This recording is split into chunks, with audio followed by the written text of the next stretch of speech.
राम राम जी दोस्तों, कैसे हैं आप लोग। उम्मीद है मस्त होंगे, भले चंगे होंगे। दोस्तों आज मैं आप लोगों की बहुत ही खूबसूरत शोहर उठान गीत सुनाने जा रही हूँ, जो कि बहुत दर्द भरा गीत है। अगर आपको ये गीत अच्छी लगे तो प्लीज़ लाइक शेयर कमेंट जरूर करिए।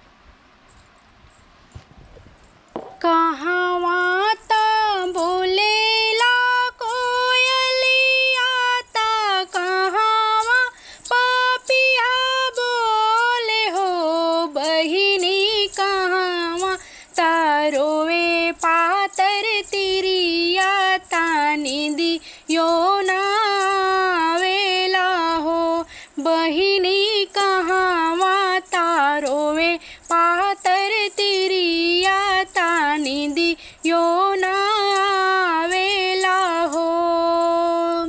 कहाँ ता बोलेला कोयलिया ता कहाँ पपिया बोले हो बहिनी, कहाँ तारोवे पातर तिरिया तानी दियो ना वेला हो बहिनी, कहाँ तारोवे पातर तिरिया तानी दियो ना वेला हो।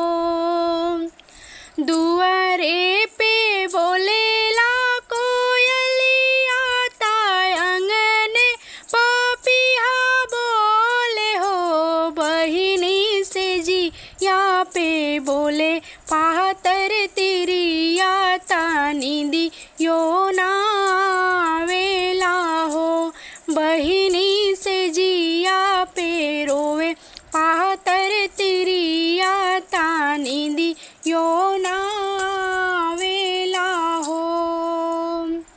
काहे के बोलेला कोयलिया ता काहे के पपिया बोले हो बहिनी, काहे के रोवे पातर तिरिया तानी दियो ना वेला हो बहिनी, काहे के रोवे पातर तिरिया तानी दियो ना वेला हो।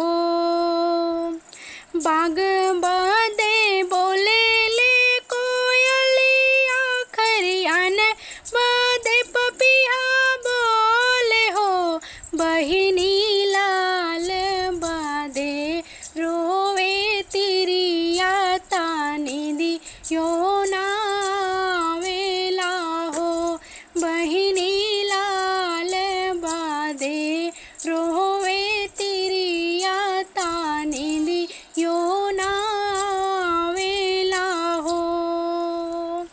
प्रणाम दोस्तों।